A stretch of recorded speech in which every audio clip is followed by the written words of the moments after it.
Landscapes of bewitching beauty. Unique. Species-rich. Exemplary. Because something extraordinary is happening here. These natural habitats remain intact only because humans intervene and shape them. A new pact with nature.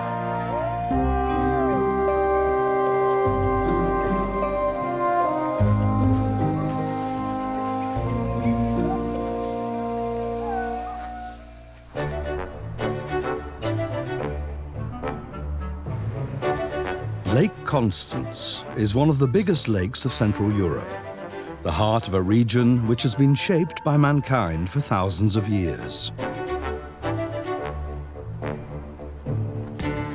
But this orderly landscape also has a darker side.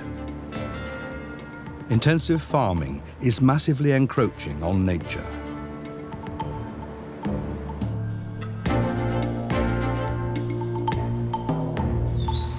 Because these cultivated areas no longer provide them with enough food, birds are disappearing.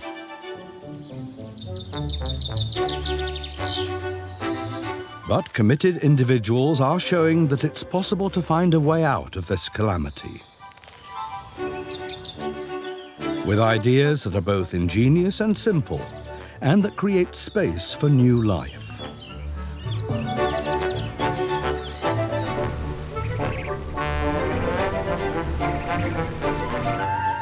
How can habitats long disappeared be revived?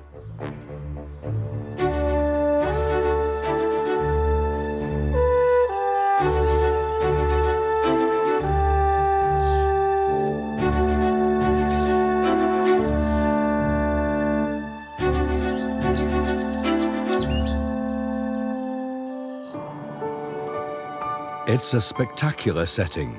The foothills of the Alps, south of Lake Constance. Meltwater and rainwater from the mountains feed the Rhine and Lake Constance as well with fresh water.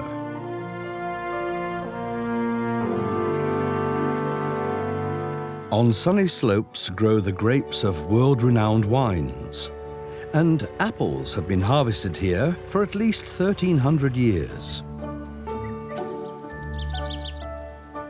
Hops are exported as far as the US.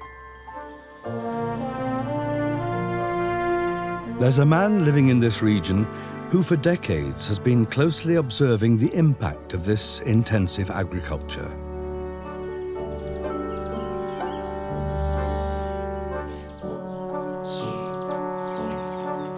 Peter Berthold is an ornithologist whose knowledge of the bird life of Central Europe is second to none. For years, he's been examining in depth the mysteries of bird migration. His research work has made him famous. Now over 80, he's focusing on indigenous birds like the Eurasian reed warbler. In his outdoor laboratory, he can form a picture of the current state of the bird life. Peter Berthold tags every bird that's caught with a ring, so it can be identified later anywhere in the world.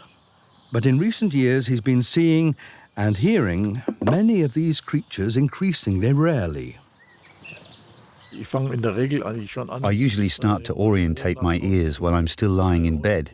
If a brown owl calls at 1 in the morning, I wake up and listen. And if the first cuckoo in spring calls at 2 in the morning, I hear it. And if, once every 25 years, a corncrake calls from the meadow at 3 in the morning, I spring out of bed.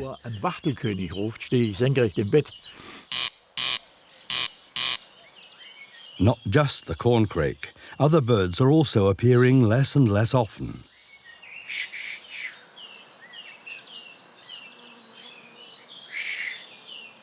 When he listens to the various calls of birds in his wild garden, he can hear that it's become a lot quieter.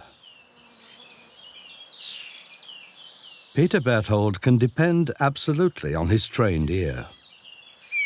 Oh, that's a relatively rare bird.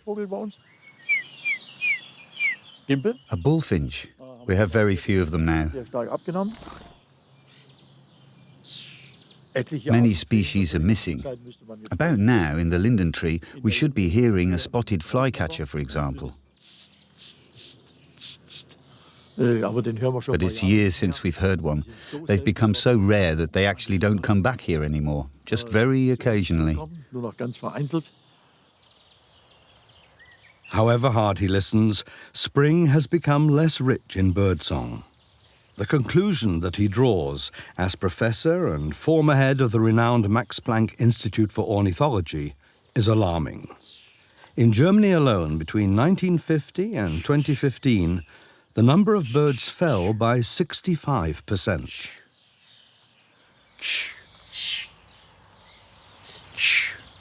This young starling is only here because Peter Berthold supports his birds with nesting boxes.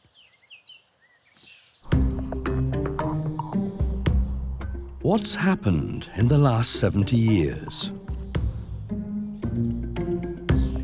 Why have the birds disappeared from a landscape that at first sight looks so lush, green and healthy?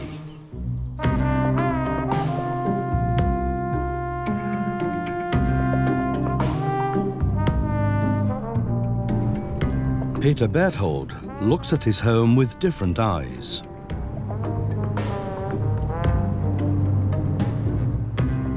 He sees what's missing here for the birds. Greenhouses protect fruit and vegetables, but they seal off the meadows. There's no room here for wild herbs, grasses and flowers, where birds find their food.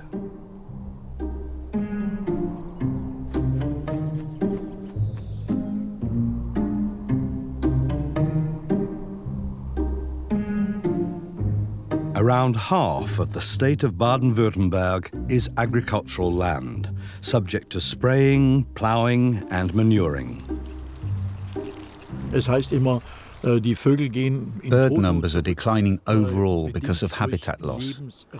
In the past, an agricultural landscape like this had potato fields, cornfields and so on, with proper hedgerows between them.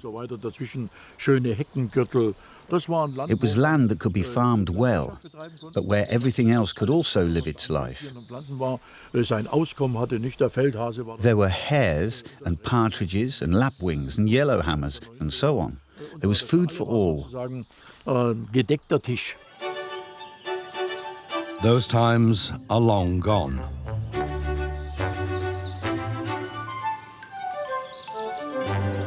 So, over 15 years ago, Peter Berthold set himself a bold challenge, creating a new natural habitat to give back to birds and other wild creatures what's been taken from them.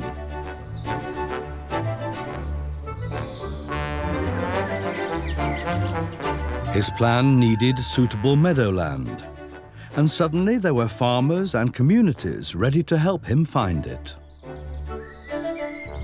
If we could then turn the meadow into a biotope, we could set up a new home for wild animals and plants. That was the idea, and we tried it. In 2004, the diggers moved into a 10-hectare meadow in Peter Berthold's home community of Billefingen. The start of an experiment that was to change the whole region.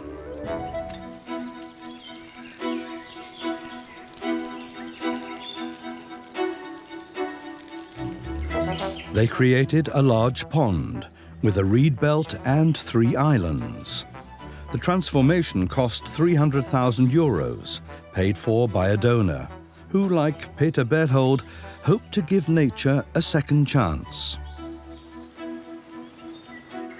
The donor was the late German wildlife filmmaker Heinz Sielmann and his Nature Conservation Foundation.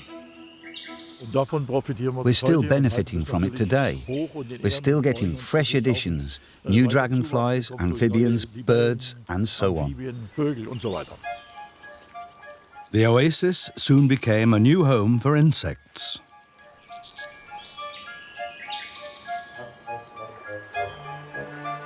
And for the larvae and worms that these common snipe had long been looking for in vain.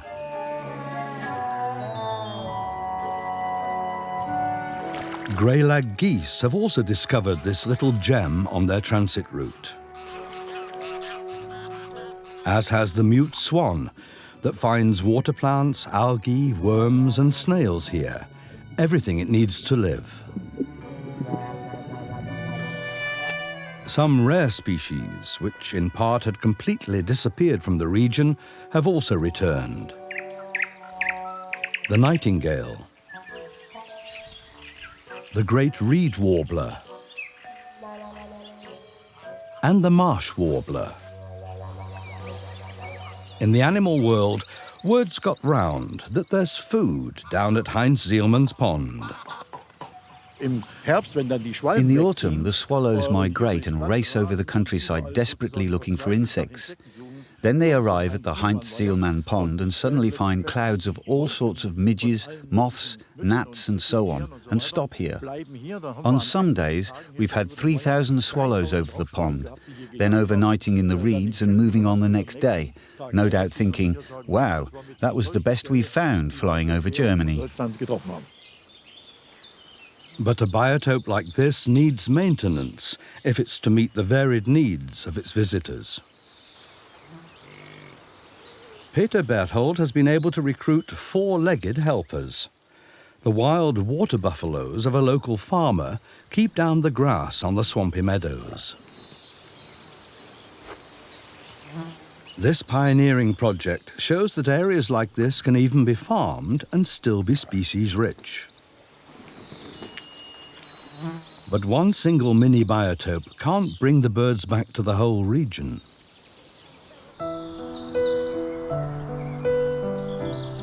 At Affenberg, an animal park in Saarland, conservationists have been inspired by Berthold's vision.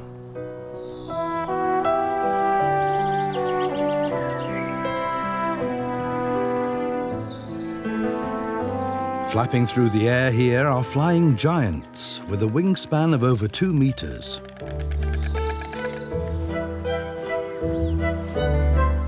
The white stork had almost completely died out here. A number of breeding pairs were specially introduced at Affenberg. In the meantime, the colony has grown to around 350 storks again.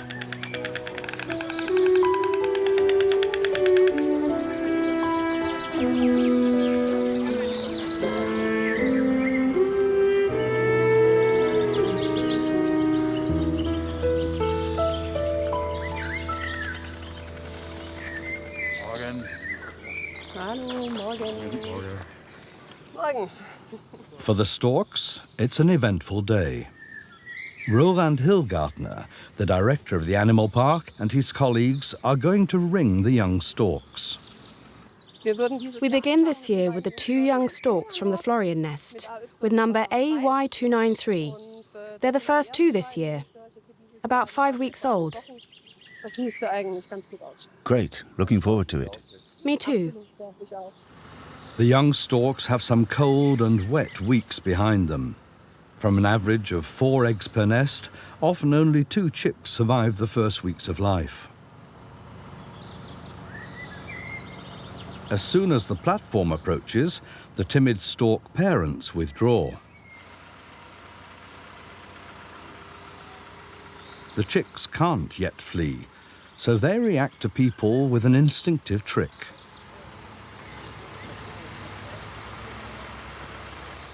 They simply play dead.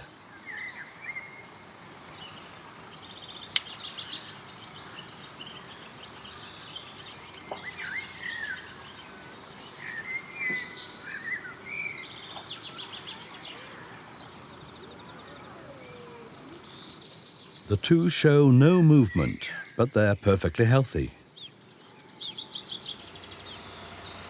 This apparent death, as it's known, protects them against nest predators like cats and martins, which react to movement. Down below, spectators are waiting for a special show.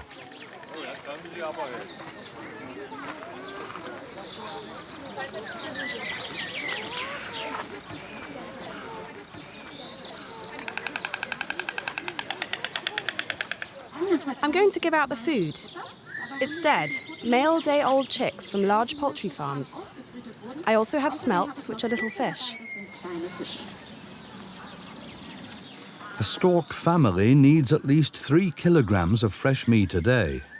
But nature has long since stopped providing so much food in this region. The storks are not long in coming. Without this food, they would starve to death.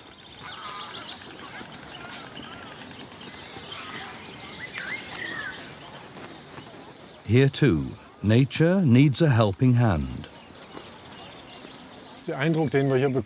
You could get the impression here that all's well with the world. But without the feeding or the reintroduction program, there'd be no storks here. And we make it clear that further efforts are needed to establish a self-sustaining stork population again here in Baden-Württemberg.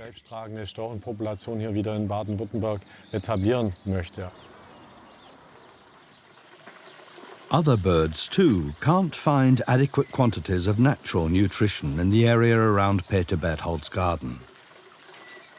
A single pond falls far short of providing all the birds here with the basic necessities. As long as the region's birds continue to suffer from hunger, Peter Berthold relies on first aid measures.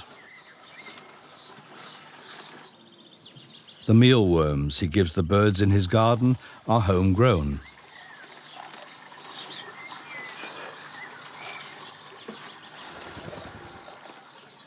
Like the storks, starlings also have to struggle in spring to support their young.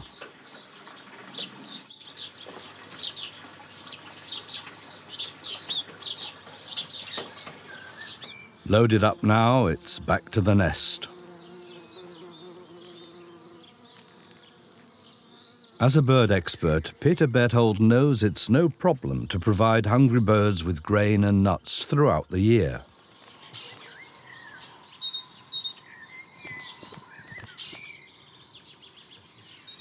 But feeding them is not the answer.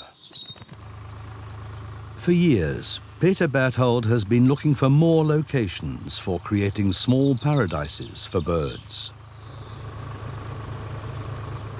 And he's increasingly finding support among kindred spirits.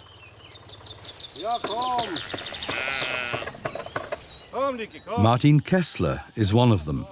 With his small association, he's campaigning for the preservation of more natural orchards. Peter Berthold and the Sielmann Foundation are supporting traditional fruit farming.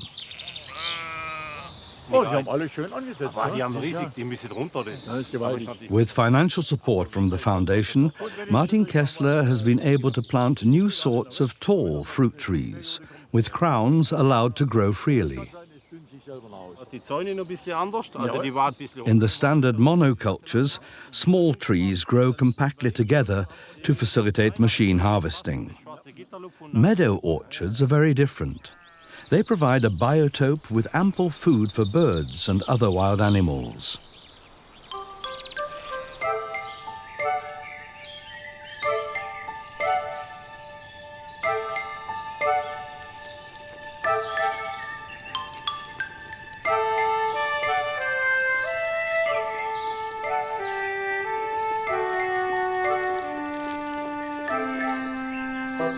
When the fruit trees burst into blossom, visitors swarm in.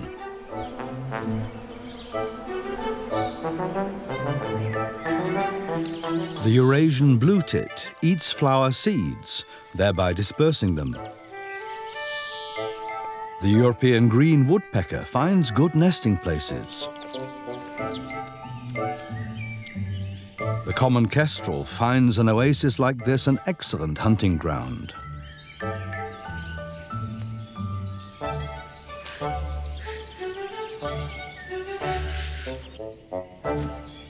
Over the summer, the blossoms turn into fruit, and many wild animals benefit from fruit that's not harvested.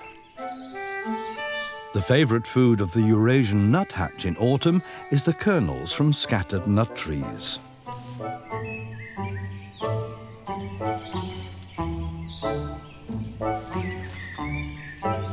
It uses bark crevices as nutcrackers.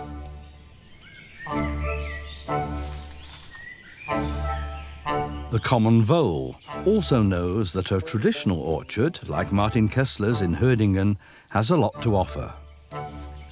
Hödingen is among the best we have in southern Germany, certainly here around the fantastic Lake Constance.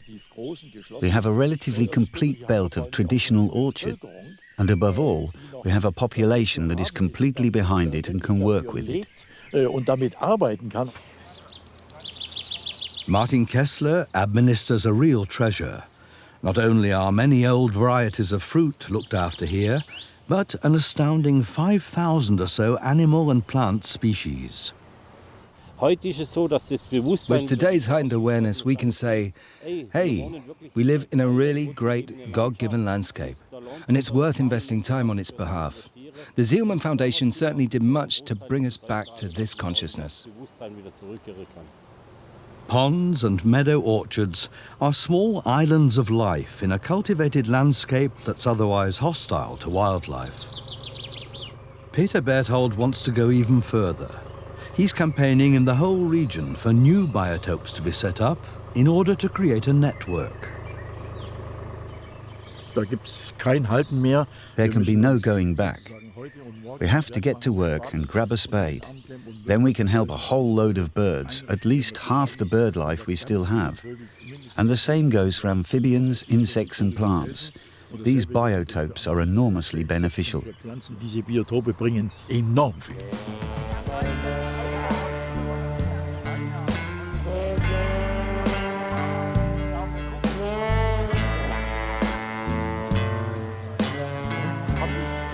A lot of people around Lake Constance have responded to his call.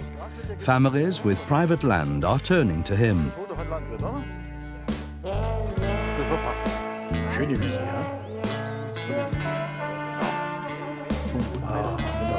The biologist is here to see if this large garden can provide another valuable oasis.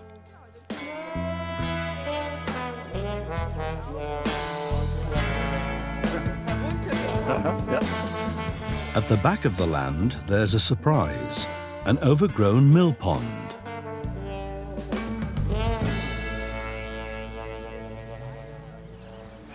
Shining pondweed at the front.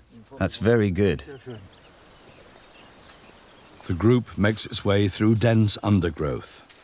Peter quickly recognizes the potential of the land, as well as its drawbacks.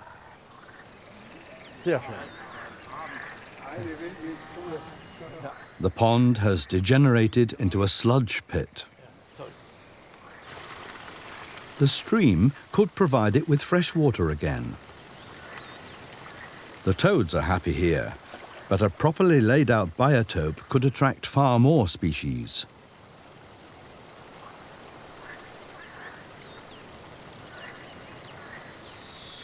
The professor immediately has an idea of what could be done. Three-quarters of it could be a pond and the rest a sludge trap. That'd be great. Newly laid out troughs of shallow water and flowering wetland areas could soon produce a habitat here like the one at the Heinz Sielmann pond. But that takes practical help from experts. We were a bit overstretched in a way with the care and maintenance and wanted to make something worthwhile out of it.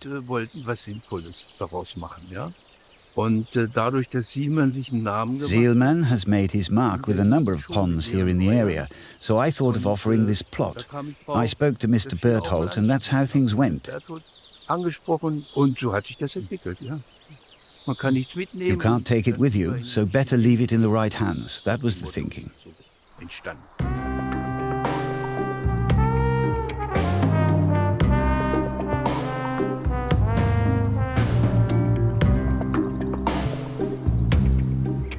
But in the endless expanses of agrarian countryside, small oases created with diggers and spades can only be part of the answer. Where everything is so organized and neat, animal volunteers can offer a little creative chaos.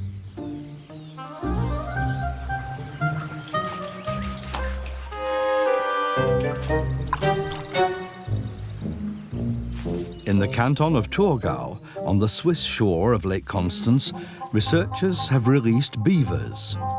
They've taken on the job of remodeling former carp ponds. There are now several beaver families, which biologist Philip Taxberg can watch during their daily labours.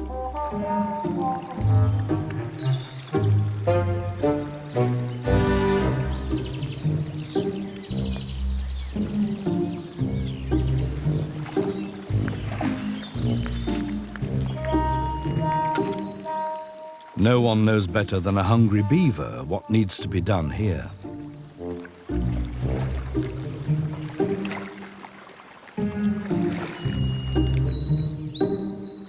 The damage he's doing is just what's wanted.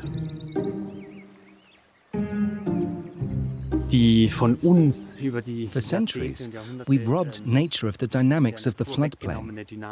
Beavers can bring part of that back through building dams. That results in flooded areas, standing water in places, pools drying up, streams being diverted, and so on. Beavers bring back these dynamics.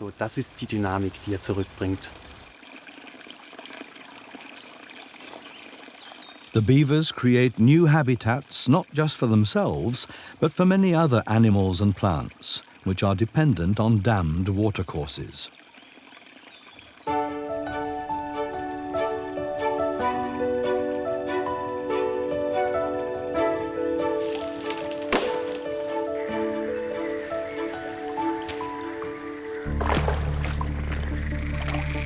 Wetlands are vital biotopes for amphibians and reptiles.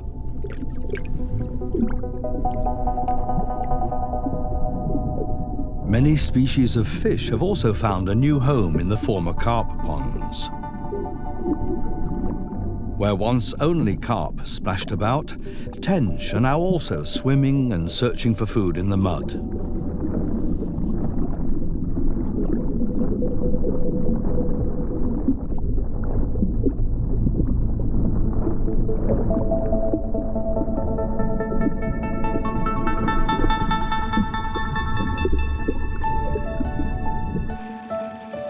Life above water has also gathered pace. Broad-winged damselflies are in mating mood. The beavers have done a good job. But even here, nature needs support from people.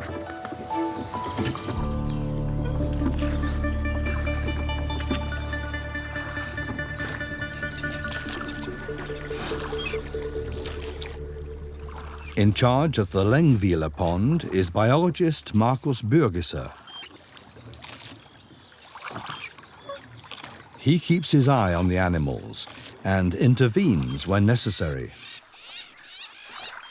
2 threatened species of bird have settled in this new oasis. Markus Bürgisser and his colleagues originally wanted rare common tern to breed here on rafts.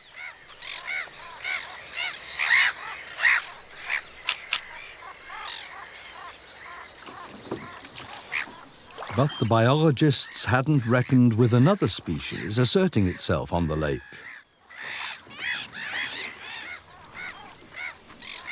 Black-headed gulls are further on in their development than their neighbours, even though this chick would have drowned without Marcus's visit.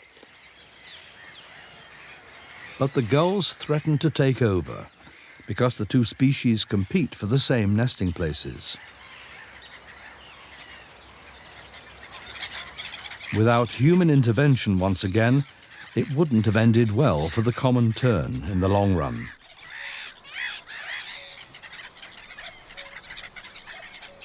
These breeding rafts, the big ones, were made for the common terns.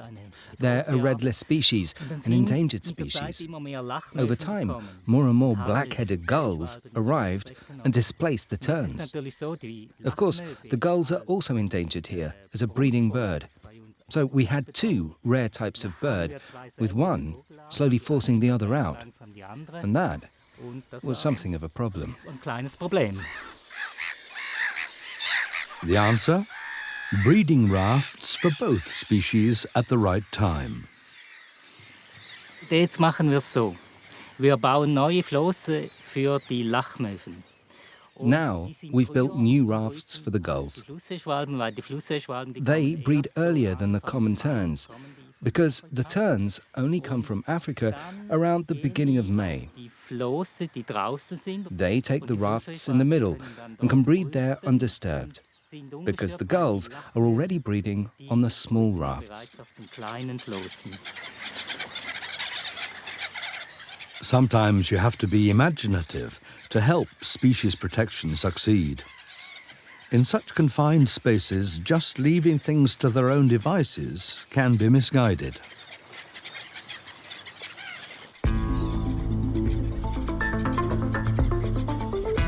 It's not just the birds that are being given a helping hand at Lake Constance. Conservationists are now also looking at the lake itself.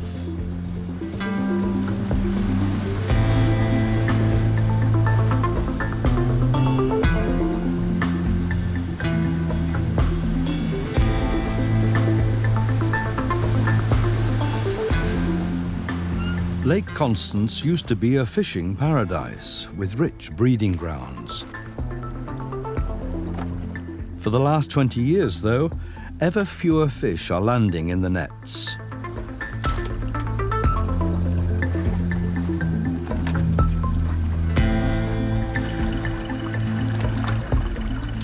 There are still plenty of fish like this freshwater bream, but without human intervention, a particularly sought-after species that often used to be caught here would probably have already died out. For a long time, researchers were puzzled as to why this species had become so rare. It's only in recent years that they've tracked down the reason for the disappearance. The waters flowing into Lake Constance play a decisive role. Biologists from the Hydra Institute in Constance have discovered that the fish that's become rare needs intact inflowing waters for breeding.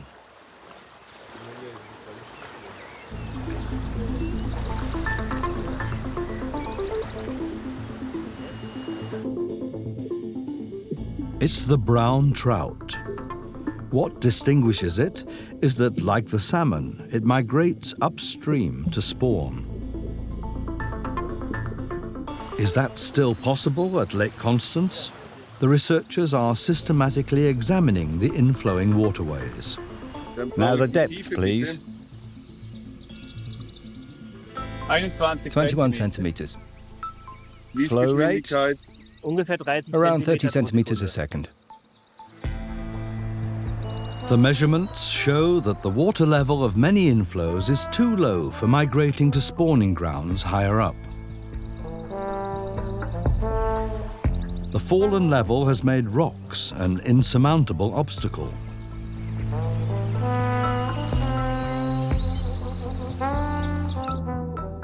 Brown trout simply can't overcome this underwater range. Poor prospects for the offspring the fishermen on Lake Constance so eagerly await.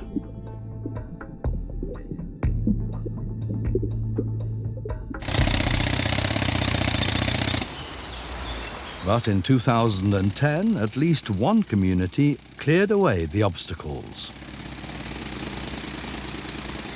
In the lower reaches of the Goldach, a rock bar was removed so that the trout could continue their migration here. But it's not just rock outcrops that block the trout's progress.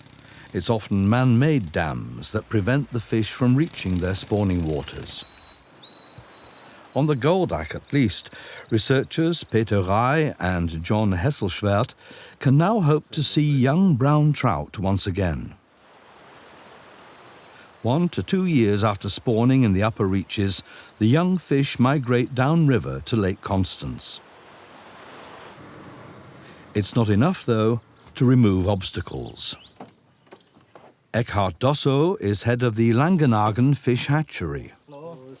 Hello. Hello. He has brought several thousand young brown trout, which he's raised in a breeding tank.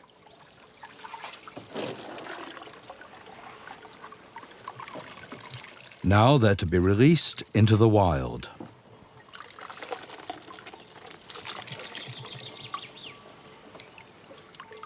Right, let's get going.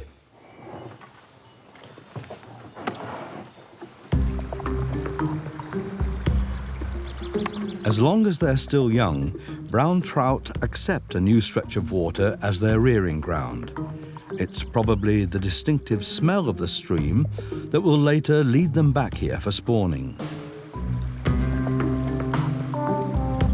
Eckhard Dosso hopes that releasing the fish will help get the natural cycle moving again, to the benefit of both humans and animals.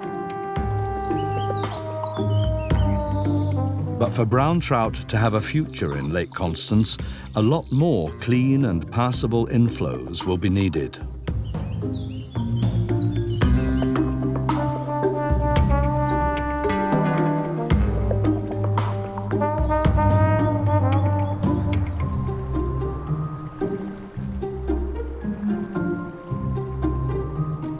Here again, it's clear that wherever humans pave the way for wild animals, they come back almost by themselves. That's an insight that was actually first implemented at a small pond 15 years ago.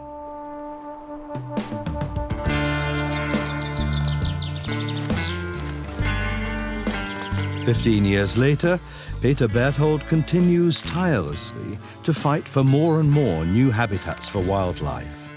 Here, a new pond has just been finished. As soon as the seeds grow, everyone will immediately see that another oasis has been created in the agricultural desert.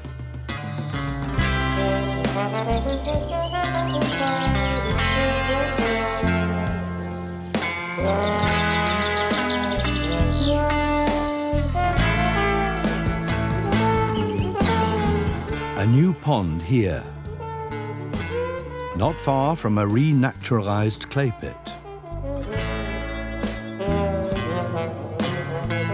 A number of meadow orchards throughout the region. In just 15 years, it's been possible to create wildlife-friendly biotopes like these at 36 locations around Lake Constance.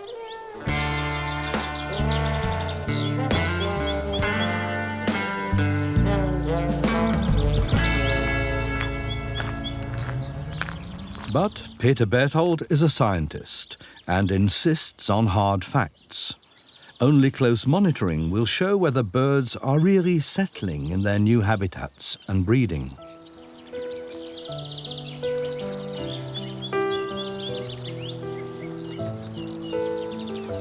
The Eurasian nuthatch's mating give him hope. The ruddy shell ducks are also in mating mood at the new pond. The swans have already made a nursery in the reeds.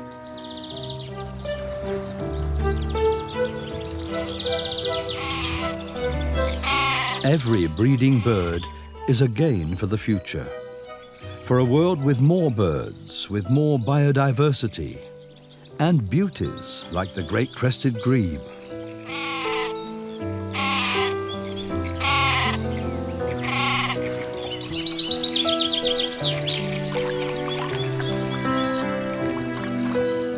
Eurasian coots show that every mini biotope can provide a home for wildlife.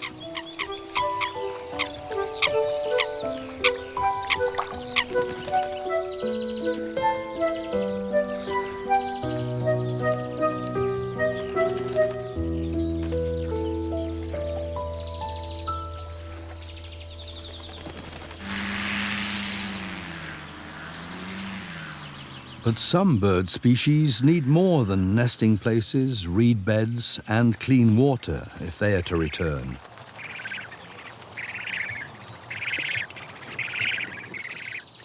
These odd-looking characters are northern bald ibises, which have been wiped out in Central Europe since the 17th century. These come from Austrian zoos. The 33 birds were hand-reared by ornithologists, and since then follow them around wherever they go. Led by powered hang gliders, they're here to learn how real migratory birds behave. Their ancestors were able to find their own way to the wintering areas beyond the Alps. But birds reared in human keeping need guidance.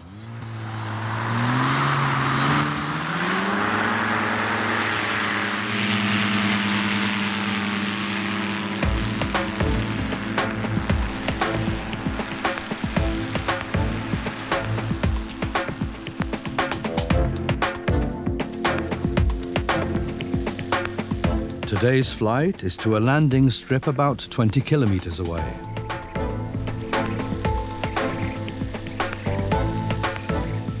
Step by step, the researchers are approaching their goal of crossing the Alps with the ibises.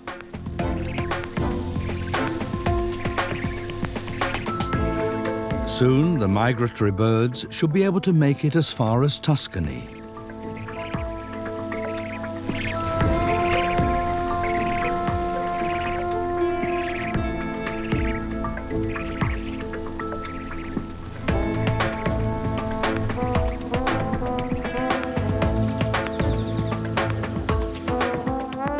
Peter Berthold has supported the project from the outset.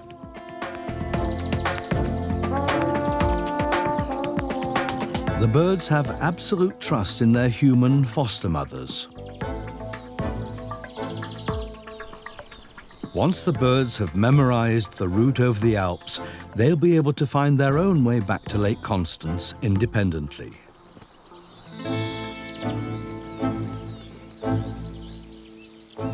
The relationship between humans and ibises is a short-lived love story. We've spent every day with the birds since we took them from the nest, and we're always there for them. If there's danger, we're there to show them what is and isn't dangerous, like our aircraft. In return, the birds place so much trust in us that they're really willing to fly with the aircraft. It's far from normal for birds to fly close to an aircraft, but they do so simply to be able to fly with us. So, Herr Berthold, grüße Sie. Jawohl, hallo, wunderbar. Haben Sie es beobachten können beim einmalig schön. It was Peter Berthold's suggestion to start the project from Lake Constance. Sowas zu sehen, dass das möglich ist, dass man so mal. Just imagine that a species that was literally devoured, because that's why they disappeared, can be resuscitated from cooking pot, as it were. That's something that touches the heart and soul, and can even convert the diehard to conservation. Begeisterung zu sagen, so, jetzt bin ich wieder für Naturschutz, ne? If these northern bald ibises become genuine migratory birds again, they will create a bond between people, even of different countries. Since 2014, we have also been a European Life project, a status recognized and financed by Europe, which enables us to implement the project and gives it a high probability of succeeding.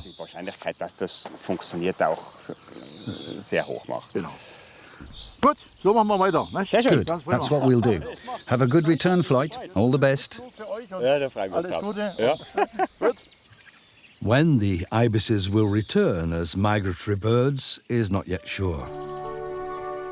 What is sure is that living conditions for many bird species have improved at Lake Constance. What began in 2005 with a pond in Berthold's own community was the attempt to give wildlife a new chance.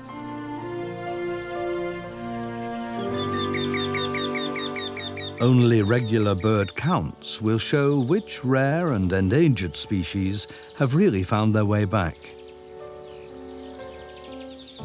Before any talk of success, the scientist needs the figures.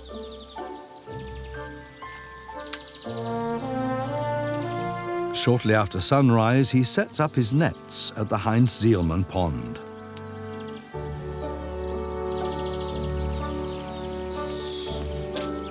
They're invisible to birds. Now it's an exercise in patience.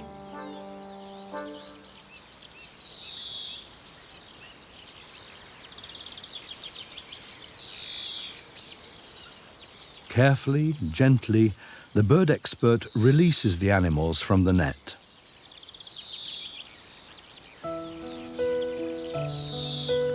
This young robin is in good shape and will soon be released again.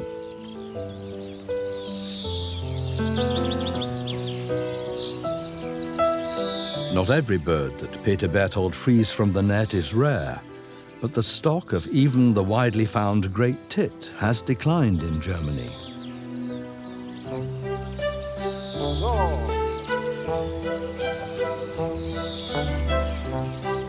So every single sighting is important.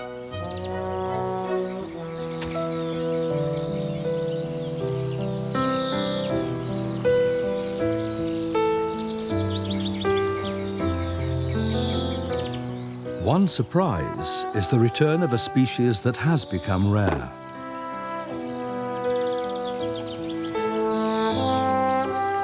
Peter Berthold has not seen a reed warbler here for decades.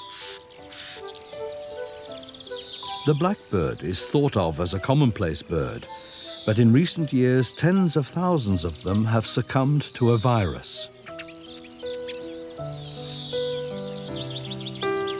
The increasingly rare yellowhammer needs hedges and bushes for refuge. And the willow warbler needs the spiders and insects it finds on leaves and branches.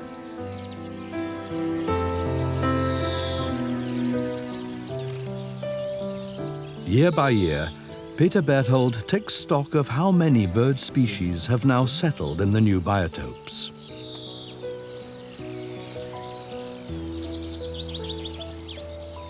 Did you hear? It's not just a man-made oasis, it's a man-made paradise. Just a few figures. In this area, before we set up this Heinz Sielmann pond biotope, with its neighbouring bushes, wetlands and buffalo pasture, we'd recorded around 115 bird species over 30 years. That slowly dropped to 101. Then we built the pond and the wetland, and 23 new species arrived in the first year. Now we've reached 181 and are approaching 200.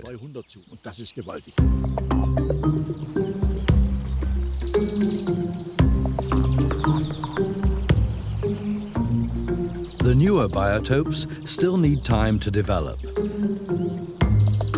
But if things carry on the way they are doing, half of all bird species that have disappeared could soon have returned to the region. A major success that shows how the natural world can still find a place in this cultivated landscape.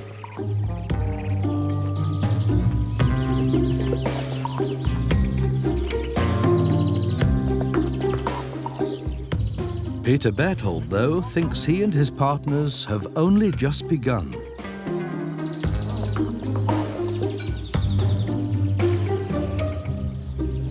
Following the Lake Constance projects, the plan is to push on further, beyond national borders. We'll be able to do a lot, partly into Switzerland and then heading towards the North Sea. Our plan for the near future is to create one in every district.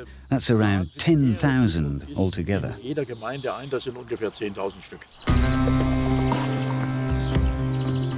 10,000 biotopes to combat species decline. An ambitious plan.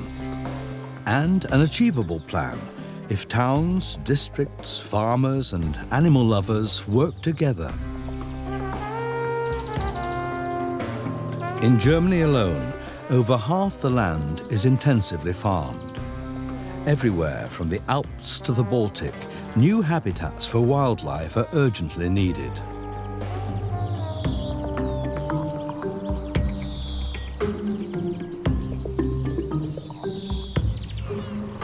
The initiatives by the conservationists of Lake Constance have shown that birds and other wildlife can be saved. It's not yet too late. humans can give back to nature something of what they've taken from it. So, also, zum Wohl. Auf die nächsten Cheers to the next good Sielmann years.